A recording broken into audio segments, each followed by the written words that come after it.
ಹೇಗಿದ್ದೀರಾ ಎಲ್ರು? ಈಗಷ್ಟೇ ಲೈವ್ ಮುಗಿಸಿ ಸೀದಾ ಕಿಚನಿಗೆ ಹೋಗ್ತಾ ಇದ್ದೇನೆ. ಹಾಗೇನೆ ಇವತ್ತು ವ್ಲಾಗ್ ಕೂಡ ಈಗ ಸ್ಟಾರ್ಟ್ ಮಾಡ್ತಿದ್ದೇನೆ. ಇವತ್ತು ಸ್ಟಾರ್ಟ್ ಆದ ವ್ಲಾಗ್ ಅಂದರೆ ಈಗ ಸ್ಟಾರ್ಟ್ ಆದ ವ್ಲಾಗ್ ನಾಳೆ ತನಕ ಕಂಟಿನ್ಯೂ ಆಗ್ತದೆ. So Saturday to Sunday vlog continue ಆಗಿ ಬರ್ತಾ ಇದೆ. ಸೊ ಈಗ ಡಿನ್ನರ್ ಏನಾದರೂ ಮಾಡಬೇಕಲ್ವ ಊಟಕ್ಕೆ. ಅವರಿಲ್ಲ ಅಂತ ಈಗಲೇ ಲೈವಲ್ಲಿ ಹೇಳಿದ್ದೇನೆ. ಸೊ ನನಗೆ ಮತ್ತು ಆಯುಷ್ನಿಗೆ ಚಿಕನ್ ಕರಿ ಮಾಡುವಾಗ ಸ್ವಲ್ಪ ಚಿಕನ್ ಮಾಡ್ತೇನೆ. ಸ್ವಲ್ಪ ನನಗೊಂದು 4 ಪೀಸು, ಆಯುಷಿಗೊಂದು 4 ಪೀಸು, ಸ್ವಲ್ಪ ಮೊನ್ನೆ ಮಾಡಿದ ಸಾಸ್ ಎಲ್ಲ ಇತ್ತಲ್ವ ಅದನ್ನೆಲ್ಲ ಹಾಕಿ ಒಂದು ಚಿಲ್ಲಿ ಟೈಪ್ ಮಾಡುವ ಅಂತ. ಯಾಕೆಂದರೆ ಉಳಿಬಾರ್ದು, ಈಗಲೇ ಮುಗಿಬೇಕಷ್ಟೇ. ಹಾಗೆಯೇ ಬ್ರೇಕ್ಫಾಸ್ಟಿಗೆ ಪ್ರಿಪೇರ್ ಮಾಡಿ ಇಡ್ತೇನೆ ಇವಾಗ. ಅದು ಫುಲ್ ಕಂಪ್ಲೀಟ್ ನಾಳೆ ಬೆಳಿಗ್ಗೆ ಮಾಡ್ತೇನೆ. ಸ್ಪೆಷಲ್ ಬ್ರೇಕ್ಫಾಸ್ಟ್ ನೀವು ಮಾಡ್ತೀರಾ ಇಲ್ವಾ ಗೊತ್ತಿಲ್ಲ, ಬಟ್ ನಾನು ಮಾಡೋದನ್ನು ನಿಮಗೆ ಹೇಳ್ತೇನೆ. ಹೊಸ ರೆಸಿಪಿ ಆಗಿರ್ಲಿಕ್ಕೂ ಚಾನ್ಸ್ ಉಂಟು ನಿಮಗೆ. ಸೊ ಇವತ್ತು ಈಗ ಸ್ಟಾರ್ಟ್ ಮಾಡುವ ನೈಟ್ ಊಟಕ್ಕೆ ಅಡಿಗೆ. ರೈಸ್ ಈಗಾಗಲೇ ಆಗಿದೆ. ಸೊ ಆಯುಷ್ ಆಗದಿಂದ ಹಸಿವು ಅಂತ ಹೇಳ್ತಿದ್ದ. ತಂದದ್ದು ಬಾಯ್ಲರ್ ಚಿಕನ್ ರಪಕ್ಕ ಒಂದು 15 ಮಿನಿಟ್ಸಲ್ಲಿ ಬೆಂದೋಗ್ತದೆ. ಆಯುಷ್ ಗಂಟೆ ತಾಂಡು 7:40 ಆಯಿತು. ಸೊ 8 ಗಂಟೆಯ ಮೊದಲು ಈಗ ಅಡಿಗೆ ಮುಗಿಬೇಕು. ಓಕೆ, ಲೇಟ್ ಮಾಡೋದು ಬೇಡ.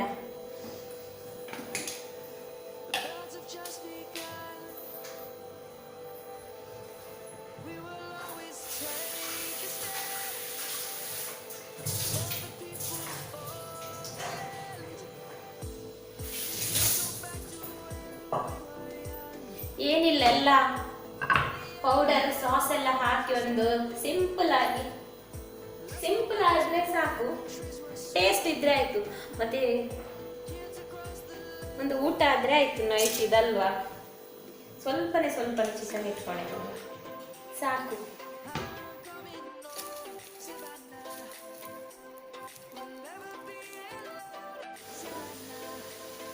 ಮೊದಲಿಗೆ ಸ್ವಲ್ಪ ಅರಶಿನ ಮತ್ತು ಸ್ವಲ್ಪ ಉಪ್ಪನ್ನು ಸೇರಿಸಿ ಚಿಕನ್ ಅನ್ನು ಬೇಯಿಸ್ತೇನೆ.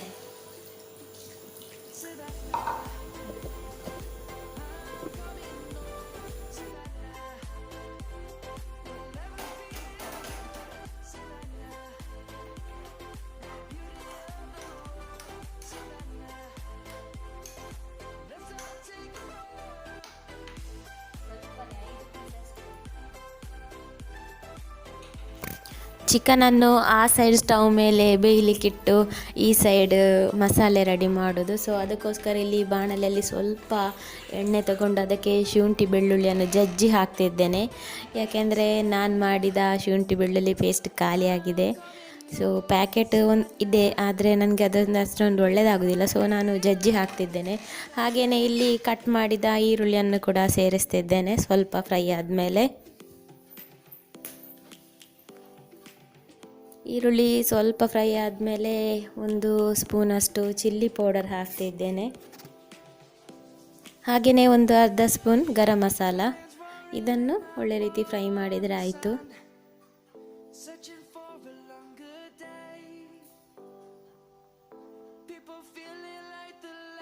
ಇವಾಗ ಹೋಮ್ ಮೇಡ್ ಟೊಮೆಟೊ ಕೆಚಪ್ ಅಂದರೆ ನಾನೇ ಮಾಡಿದ್ದು, ನೀವು ಲಾಸ್ಟ್ ವಿಡಿಯೋದಲ್ಲಿ ನೋಡಿರ್ಬೋದು. ಸೊ ಈಗ ಟೊಮೆಟೊ ಕೆಚಪ್ ಆ್ಯಡ್ ಮಾಡ್ತಾ ಇದ್ದೇನೆ.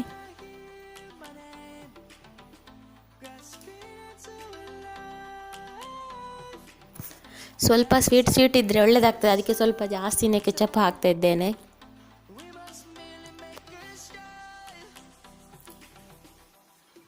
ಈಗ ಎಲ್ಲ ಒಳ್ಳೆ ರೀತಿ ಮಿಕ್ಸ್ ಆಗಿ ಫ್ರೈ ಆದರೆ ಆಯಿತು ಸ್ವಲ್ಪ. ಈಗ ಇದಕ್ಕೆ ಸ್ವಲ್ಪನೇ ಸೋಯಾ ಸಾಸ್ ಕೂಡ ಹಾಕ್ತಿದ್ದೇನೆ.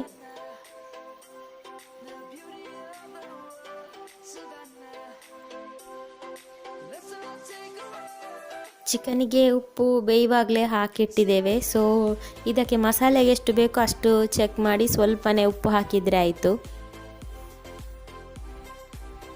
ಈರುಳ್ಳಿ ಫ್ರೈ ಆಗುವಾಗ ಮೊದಲೇ ಉಪ್ಪು ಹಾಕಿದರೂ ನಡೀತದೆ, ಬಟ್ ನನಗೆ ಮರ್ತೋಯ್ತು ಅರ್ಜೆಂಟಲ್ಲಿ ಮಾಡ್ತಿರುವಾಗ. ಮಸಾಲೆ ಎಲ್ಲ ಒಳ್ಳೆ ಫ್ರೈ ಆಗಿದೆ, ಘಮ್ಮ ಅಂತ ಪರಿಮಳ ಕೂಡ ಬರ್ತಾ ಇದೆ. ಸೊ ಆ ಕಡೆ ಚಿಕನ್ ಕೂಡ ಬೆಂದಿದೆ, ನೀರೆಲ್ಲ ಡ್ರೈ ಆಗಿದೆ. ಈಗ ಚಿಕನನ್ನು ಈ ಮಸಾಲಕ್ಕೆ ಆ್ಯಡ್ ಮಾಡಿದರೆ ಆಯಿತು.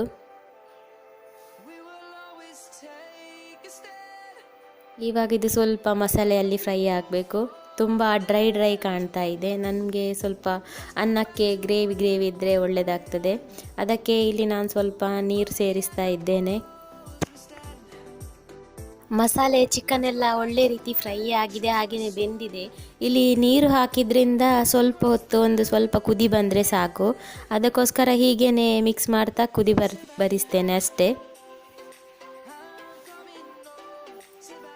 ಇವಾಗ ಕೊನೆಯದಾಗಿ ಇದಕ್ಕೆ ಸ್ವಲ್ಪ ಕೊತ್ತಂಬರಿ ಸೊಪ್ಪು ಕಟ್ ಮಾಡಿ ಹಾಕ್ತಾ ಇದ್ದೇನೆ. ಇಲ್ಲಿಗೆ ಚಿಲ್ಲಿ ಆಯಿತು. ಚಿಲ್ಲಿಯ ಏನು ಅಂತ ಗೊತ್ತಿಲ್ಲ, ನಾನು ಇದಕ್ಕೆ ಚಿಲ್ಲಿ ಅಂತ ಹೇಳ್ತಾ ಇದ್ದೇನೆ. ಏನೋ ಒಂದು ಮಾಡಿದೆ.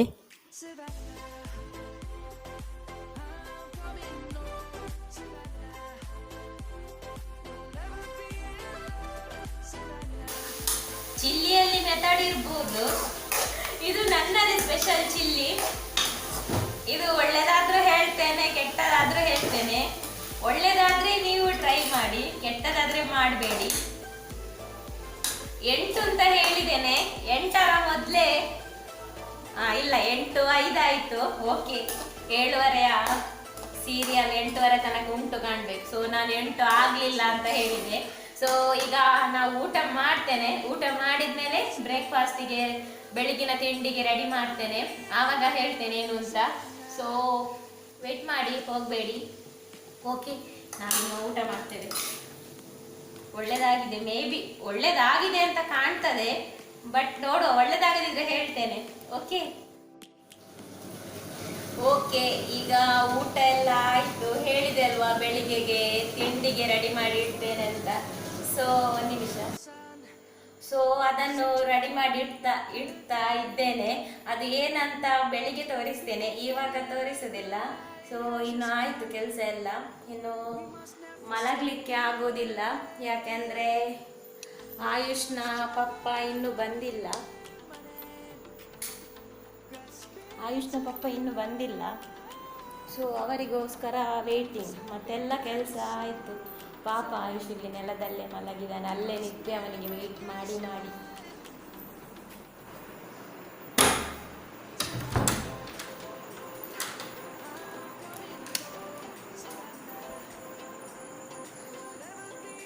ಒಳಗೆ ತುಂಬ ಶೆಕೆ, ಹೊರಗೆ ಖುಷಿ ಆಗ್ತದೆ ಬರಲಿಕ್ಕೆ.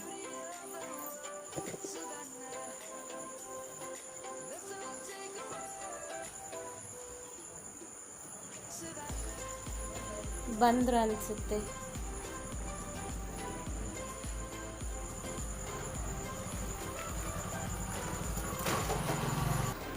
ಓಕೆ, ವ್ಲಾಗ್ ಇನ್ನು ಬೆಳಿಗ್ಗೆ ಕಂಟಿನ್ಯೂ ಆಗ್ತದೆ. Okay, good morning everyone, happy Sunday to all. ಬೆಳಿಗ್ಗೆ ಎದ್ದ ಕೂಡಲೇ ಯಾವತ್ತೂ ಹೊರಗೆ ಬರಬೇಕು, ತುಂಬಾ ಖುಷಿ ಆಗ್ತದೆ ವಾತಾವರಣ. ಹಾಗೆಯೇ ಗಾರ್ಡನಲ್ಲಿ ಹೂ ಬಿಟ್ಟಿದ್ದರೆ ಅದನ್ನು ನೋಡೋದೇ ಒಂದು ಖುಷಿ. ಸೂರ್ಯ ನಾರಾಯಣ ಸರ್ ಮೇಲೆ ಬರ್ತಾ ಇದ್ದಾರೆ, ಅಲ್ಲೇ ನಿಲ್ಬಾರ್ದಾ ಅಂತ ಅನ್ನಿಸ್ತದೆ. ಯಾಕೆಂದರೆ ಅವರು ಮೇಲೆ ಬಂದಷ್ಟು ನಮಗೆ ತುಂಬಾ ಕಾಡಿಸ್ತಾರೆ. ಸೊ ಈಗ ಶಾಂತವಾಗಿದ್ದಾರೆ, ಅಲ್ಲೇ ಇದ್ದರೆ ಎಷ್ಟೋ ಒಳ್ಳೆಯದು ಅಂತ ಆಗ್ತದೆ. ಸೊ ಅವರ ಸುಂದರ ದೃಶ್ಯ ನೋಡಲಿಕ್ಕೆ ನಾನು ಟೆರೆಸಿಗೊಮ್ಮೆ ಹೋಗಿ ಬಂದೆ.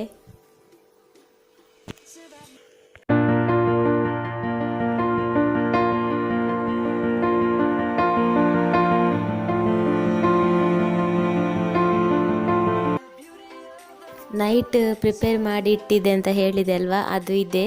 ಇವಾಗ ಇದನ್ನು ಮೊದಲು ಬೇಯಲಿಕ್ಕೆ ಇಡ್ತೇನೆ. ಹಿಟ್ಟು ತುಂಬ ಗಟ್ಟಿ ಉಂಟು, ಸ್ವಲ್ಪ ಮೆದು ಇದ್ದರೆ ಸ್ವಲ್ಪ ಬಿಸಿ ಮಾಡಿ ಗಟ್ಟಿ ಮಾಡಬೇಕಾಗ್ತದೆ. ಸೊ ಇದನ್ನು ರೈಸ್ ಬಾಲ್ ಮಾಡಿ ಬೇಯಲಿಕ್ಕೆ ಇಡ್ತೇನೆ.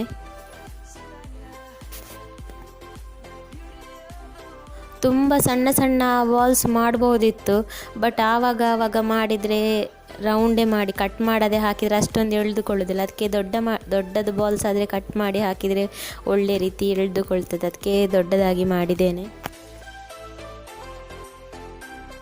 Good morning, welcome back. ನಿನ್ನೆ ಮಲಗುವಾಗ ಲೇಟ್ ಆಗಿದೆ. ಇವರು ನನ್ನ ಗಂಡ ಬರುವಾಗಲೇ 11 ದಾಟಿದೆ. ನಂತರ ಸ್ವಲ್ಪ ಆಗುವಾಗ ಸ್ವಲ್ಪ ನೀರೆಲ್ಲ ಹಾಕ್ಲಿಕ್ಕಿತ್ತು.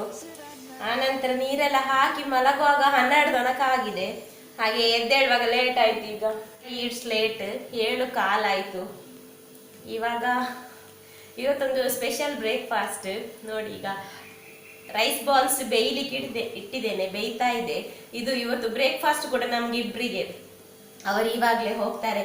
ಅವರು ಬರೇ ಟೀ ಇಟ್ಟು ಬಿಡು, ನನಗೆ ಬರೇ ಟೀ ಸಾಕು ಅಂತ ಹೇಳ್ತಿದ್ದಾರೆ.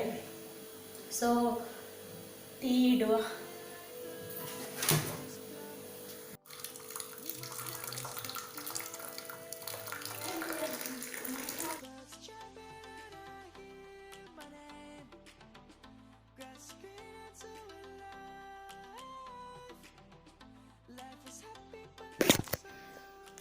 ಪುಂಡಿ ಅಂದರೆ ರೈಸ್ ಬಾಲ್ಸ್ ಬೇಯ್ತಿರುವಾಗ ಇಲ್ಲಿ ಚಿಕನ್ ತೆಗಿತಾ ಇದ್ದೇನೆ. ಇದರಿಂದ ಬೋನ್ಲೆಸ್ ಪೀಸನ್ನು ಸಪ್ರೇಟ್ ಮಾಡ್ತಾ ಇದ್ದೇನೆ. ಏನಪ್ಪ ಬೆಳಿಗ್ಗೆ ಚಿಕನ್ ತೆಗೆದಿದ್ದಾರೆ, ಪುಂಡಿ ಜೊತೆ ಚಿಕನ್ ಕರಿ ಮಾಡ್ತಿದ್ದಾರಾ ಅಂತ ನೀವು ಥಿಂಕ್ ಮಾಡ್ಬೋದು. ಬಟ್ ಹಾಗೆಲ್ಲ, ಇದು ಸ್ವಲ್ಪ ಬೇರೆಯೇ. ನೋಡ್ತಾ ಇರಿ. ನನಗೆ ಇವತ್ತು ಚರ್ಮ ಕೂಡ ಸ್ಕಿನ್ ಔಟ್ ಮಾಡದೆ ಕೊಟ್ಟಿದ್ದಾರೆ. ಸೊ ನಾನು ಚರ್ಮವನ್ನೆಲ್ಲ ತೆಗಿತಿದ್ದೇನೆ. ಚಿಕನಿದು, ಬಾಯ್ಲರ್ ಚಿಕನಿದು ಸ್ಕಿನ್ ಹಾಕಿದರೆ ಒಂಥರ ಲೋಳೆ ಥರ ಬರ್ತದೆ. ನನಗೆ ಅದು ಒಳ್ಳೆಯದಾಗೋದಿಲ್ಲ.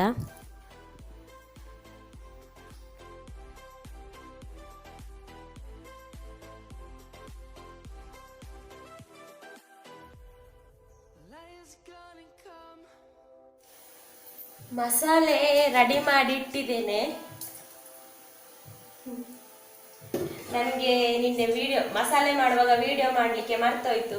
ಏನಿಲ್ಲ, ನಾರ್ಮಲ್ ಆಗಿ ಚಿಕನ್ ಸಾರಿಗೆ ಏನು ಮಾಡ್ತೇವೆ ಹಾಗೇನೆ ಮಸಾಲೆ ಗ್ರೈಂಡ್ ಮಾಡಿಟ್ರೆ ಆಯ್ತು. ಎಲ್ಲ ಮಸಾಲ ಹಾಕಿ ಅಷ್ಟೇ. ಸ್ವಲ್ಪ ತೆಂಗಿನಕಾಯಿ ಕೂಡ ಫ್ರೈ ಮಾಡಬೇಕು, ಚಿಕನ್ ಸಾರಿಗೆ ಮಾಡ್ತೇವಲ್ಲ ಹಾಗೆ.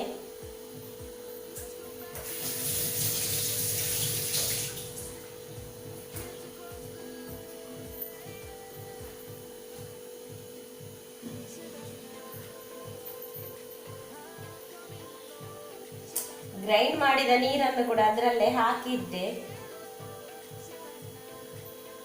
ಅದು ಸ್ವಲ್ಪ ಕೆಳಗೆ ಬಿತ್ತು. ಓಕೆ, ರೈಸ್ ಬಾಲ್ಸ್ ಬೆಂದಾಗಿದೆ. ಚೆಕ್ ಮಾಡಿದ್ದೇನೆ. ಇನ್ನು ಇದು ದೊಡ್ಡ ಕೆಲಸ ಅಂದ್ರೆ ಇದನ್ನು ಕಟ್ ಮಾಡೋದು. ಇದನ್ನು ಯಾಕೆ ಇವತ್ತು ಬೆಳಿಗ್ಗೆ ಮಾಡಿದ್ದೇನೆ ಅಂದ್ರೆ ಇದು ನೈಟ್ ಮಾಡಿಟ್ರೆ ಅಷ್ಟೊಂದು ಒಳ್ಳೇದಾಗುದಿಲ್ಲ. ಸೊ ಹೇಳ್ತೇನೆ ನೋಡಿ ನೆಕ್ಸ್ಟ್. ಓಕೆ, ಇಲ್ಲಿ ಒಂದು ಪಾತ್ರೆಯಲ್ಲಿ ಸ್ವಲ್ಪ ಎಣ್ಣೆ ಹಾಕಿ, 2 ಈರುಳ್ಳಿ ಹಾಕಿ, ಸ್ವಲ್ಪ ಕರಿಬೇವನ್ನೆಲ್ಲ ಹಾಕಿ ಒಳ್ಳೆ ರೀತಿ ಫ್ರೈ ಮಾಡ್ತಿದ್ದೇನೆ. ಇದು ಚಿಕನಿಗೆ ಮಸಾಲ ರೆಡಿ ಮಾಡೋದು, ಆದರೆ ಚಿಕನ್ ಕರಿ ಅಲ್ಲ. ನೋಡ್ತಾ ಇರಿ.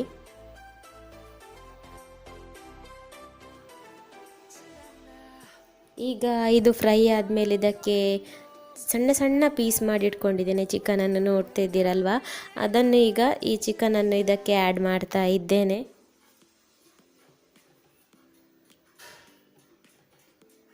ಚಿಕನ್ ಕೂಡ ಒಳ್ಳೆ ರೀತಿ ಸ್ವಲ್ಪ ಹೊತ್ತು ಫ್ರೈ ಮಾಡ್ತೇನೆ.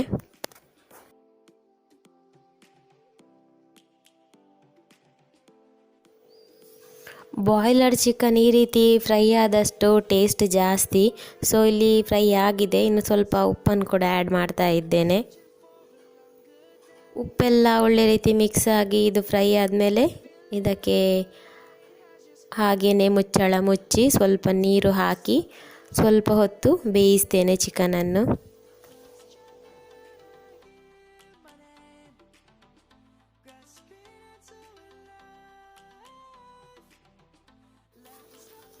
ನಾನೊಂದು 10 ಮಿನಿಟ್ಸ್ ಚಿಕನನ್ನು ಬೇಯಿಸ್ಕೊಂಡಿದ್ದೇನೆ. ಇಲ್ಲಿ ಒಳ್ಳೆ ರೀತಿ ಬೆಂದಿದೆ. ಸೊ ಇನ್ನು ಇದಕ್ಕೆ ಮಸಾಲೆ ಹಾಕಿದರೆ ಆಯಿತು.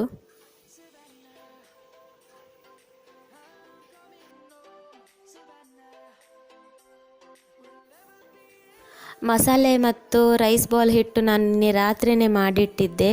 ಹಾಗಾಗಿ ಈ ಮಸಾಲ ವೀಡಿಯೋ ಮಾಡೋದು ಮರ್ತೋಯ್ತು. ಏನಿಲ್ಲ, ನಾರ್ಮಲಿಯಾಗಿ ಎಲ್ಲ ಮಸಾಲ ಚಿಕನಿಗೆ ಮಾಡುವಾಗೆ ಮಾಡಿಟ್ಟಿದ್ದೇನೆ ಅಷ್ಟೇ. ಸ್ವಲ್ಪ ಸ್ಪೈಸಿ ಮಾಡಬೇಕಾಗ್ತದೆ, ಚಿಕನ್ ಅಲ್ವಾ. ಹಾಗೇನೆ ಇದಕ್ಕೆ ರೈಸ್ ಬಾಲ್ಸಿಗೂ ಖಾರ ಎಲ್ಲ ಬೇಕಾಗ್ತದೆ, ಅದಕ್ಕೋಸ್ಕರ. ಈಗ ತುಂಬ ತೆಳುವಾಗಿ ಇಡುವುದು ಬೇಡ, ಯಾಕೆಂದರೆ ಇವಾಗ ತಿನ್ನೋದ್ರಿಂದ. ನೈಟ್ ಮಾಡಿ ಇಡೋದಾದರೆ ತೆಳು ಮಾಡ್ಬೋದು. ಇವಾಗ ನಾನು ಸ್ವಲ್ಪ ದಪ್ಪನೇ ಇಟ್ಟಿದ್ದೇನೆ. ಈಗ ಉಪ್ಪೆಲ್ಲ ಚೆಕ್ ಮಾಡಿ ಕುದಿ ಬರಲಿಕ್ಕೆ ಇಟ್ಟರೆ ಆಯಿತು. ಈಗ ಇಲ್ಲಿ ಗ್ರೇವಿ ಕುದೀತಿರುವಾಗ ರೈಸ್ ಬಾಲ್ಸ್ ಕೂಡ ಆ ಕಡೆ ತಣ್ಣಗಾಗಿದೆ. ಸೊ ಅದನ್ನೆಲ್ಲ ಕಟ್ ಮಾಡಿ ಇಟ್ಕೊಳ್ಬೇಕು. ಈಗ ನಾನಿಲ್ಲಿ ಎಲ್ಲವನ್ನು ಮಾಡ್ತಿಲ್ಲ, ಯಾಕೆಂದರೆ ಇಬ್ಬರೇ ಇರೋದು, ಮಾಡಿದ್ದು ಜಾಸ್ತಿ ಆಗಿದೆ. ಹಾಗೇ ಸ್ವಲ್ಪ ರೈಸ್ ಬಾಲ್ಸ್ ಹಾಗೆಯೇ ಸ್ವಲ್ಪ ಮಸಾಲವನ್ನು ಎತ್ತಿಟ್ಟಿದ್ದೇನೆ.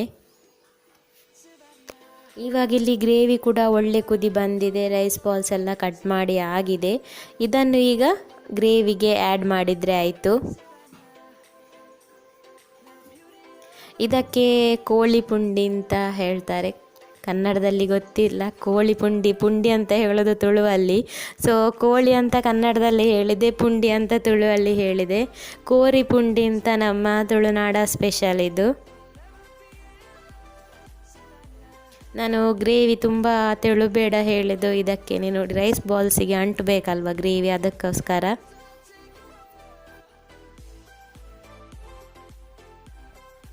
ಸ್ವಲ್ಪ ಹೊತ್ತು ಇದನ್ನು ಹೀಗೇ ಕುದಿಸ್ತೇನೆ, ಆವಾಗ ಸ್ವಲ್ಪ ಕನ್ಸಿಸ್ಟೆನ್ಸಿ ಕೂಡ ದಪ್ಪಗಾಗ್ತದೆ, ಎಲ್ಲ ಪುಂಡಿಗೂ ಇಳಿದುಕೊಳ್ತದೆ.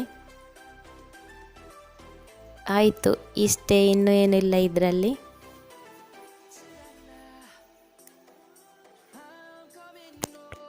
ನೈಟ್ ಮಾಡಿಡ್ಬೋದಿತ್ತು, ಆದರೆ ಚಿಕನ್ ಅಲ್ವಾ, ನನಗೆ ಚಿಕನ್ ಏನೋ ಒಂಥರ ಸ್ಮೆಲ್ ಬರ್ಬೋದು ಅಂತ ಅನಿಸಿತ್ತು.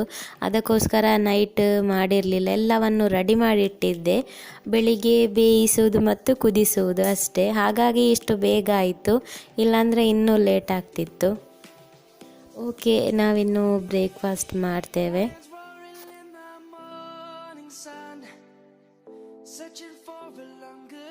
ಎಲ್ಲ ರೆಡಿ ಮಾಡಿಟ್ರು, ಇಷ್ಟು ಲೇಟ್ ಆಯಿತು, 8:15 ಆಗ್ತಾ ಬಂತು. ಸೊ ಬೇಗ ಬ್ರೇಕ್ಫಾಸ್ಟ್ ಮಾಡಿ ನಂತರ ಸಿಗ್ತೇನೆ. ಕೆಲವರಿಗೆಲ್ಲ ಹಾಯ್ ಹೇಳಲಿಕ್ಕೆ ಉಂಟು. ಓಕೆ, ನಮ್ಮದು ಬ್ರೇಕ್ಫಾಸ್ಟ್ ಕೂಡ ಆಯಿತು. ಈಗ ಕೆಲವರಿಗೆ ಹಾಯ್ ಹೇಳಲಿಕ್ಕಿತ್ತು. ಸೊ ಇವತ್ತಿನ ಹಾಯ್ ಹೇಳಿ ಇವತ್ತಿನ ವ್ಲಾಗ್ ಇಲ್ಲಿಗೆ ಮುಗಿಸ್ತೇನೆ. ಸ್ಯಾಟರ್ಡೆ ಟು ಸಂಡೇ ವ್ಲಾಗ್ ಇಲ್ಲಿಗೆ ಮುಗಿತಿದೆ. ಇನ್ನು ಸ್ಟಾರ್ಟ್ ಆದ ವ್ಲಾಗ್ ನಾಳೆ ಬರ್ತದೆ. ಓಕೆ, ಮೊದಲಿಗೆ ಸುಪ್ರೀತಾ ಎನ್ ಶೆಟ್ಟಿ ಅವರು ಹಾಯ್ ಹೇಳಿದ್ದಾರೆ. ಹಾಯ್ ಸುಪ್ರೀತಾ, ಹೇಗಿದ್ದೀರಿ? Enjoy the Sunday. ಹಾಗೇನೆ ವೇದಿಕಾ ನಾರಾಯಣ ಅಕ್ಕ ನನಗೂ ಹಾಯ್ ಹೇಳಿ ಅಂತ ಹೇಳಿದ್ದಾರೆ. ಹಾಯ್ ವೇದಿಕಾ, ಹೇಗಿದ್ದೀರಾ? ಹಾಗೇನೆ ರೇಣು ಎಸ್ ಅವರು ಹಾಯ್ ಹೇಳಿದ್ದಾರೆ. ಹಾಯ್ ರೇಣು. ಇನ್ನು ಪವಿತ್ರ ಪುರಂದರ್, ಹಾಯ್ ಪವಿತ್ರ. ಹಾಯ್ ಶ್ರೀ. ಹಾಗೇನೆ Swathi, hi Swathi. Ramya Ganesh, hi Ramya. Appu hi ಹೇಳಿದ್ದಾರೆ. ಹಾಯ್ ಅಪ್ಪು ಅವರೇ. ಹಾಗೇನೆ Preethi, hi Preethi. Anusha Bhaskar, hi Anusha. Rajashree, hi Rajashree. ಎಲ್ಲರೂ ಹೇಗಿದ್ದೀರಾ? ಎಲ್ಲರೂ ಸಂಡೇ ಎಂಜಾಯ್ ಮಾಡಿ. ಹಾಗೇನೆ ಇನ್ನೊಂದು ಸ್ಪೆಷಲ್ ದೊಡ್ಡ ಲಾಂಗ್ ಆಗಿ ಹಾಯ್ ಇದೆ. ಹಾಯ್, ಹಲೋ, ಸತ್ ಶ್ರೀ ಅಕಾಲ್, ನಮಸ್ಕಾರ ಅಂತ ಜ್ಯೋತಿ ಅವರು ಹಾಕಿದ್ದಾರೆ. ಸೊ ಜ್ಯೋತಿ ಅವರೇ ಹಾಯ್, ಹಲೋ, ಗುಡ್ ಮಾರ್ನಿಂಗ್, ನಮಸ್ಕಾರ. ಹೇಗಿದ್ದೀರಾ? ಆಯ್ತು, ಇಲ್ಲಿಗೆ ಹಾಯ್ ಆಯ್ತು. ಇನ್ಯಾರ್ದಾದ್ರೂ ಮಿಸ್ ಆಗಿದ್ರೆ ದಯವಿಟ್ಟು ಕ್ಷಮಿಸಿ, ಮತ್ತೊಮ್ಮೆ ಹಾಕಿ ಮುಂದಿನ ವ್ಲಾಗ್ ಅಲ್ಲಿ ಹೇಳುವ. ಇವತ್ತಿನ ವ್ಲಾಗ್ ಇಲ್ಲಿಗೆ ಮುಗಿತಿದೆ. ನಿಮ್ಗೆಲ್ಲ ಇಷ್ಟವಾಗಿದೆ ಅಂತ ನಾನು ತಿಳ್ಕೊಳ್ತಿದ್ದೇನೆ. ಇಷ್ಟವಾಗಿದ್ದಲ್ಲಿ ಒಂದು ಥಮ್ಸ್ ಅಪ್ ಕೊಡಿ. ಹಾಗೇನೆ ಕಾಯ್ತಾ ಇರಿ ನಾಳೆಯ ವ್ಲಾಗಿಗೆ. ಇನ್ನೂ ಇಷ್ಟವಾದರೆ ನಿಮ್ಮ ಫ್ರೆಂಡ್ಸ್ ಫ್ಯಾಮಿಲಿ ಜೊತೆಗೆ ಶೇರ್ ಮಾಡಿ. ಓಕೆ, ಟೇಕ್ ಕೇರ್, ಬಾಯ್. ಸಿಗುವ ನಾಳೆಯ ವ್ಲಾಗ್ ಅಲ್ಲಿ. ಅಲ್ಲಿ ತನಕ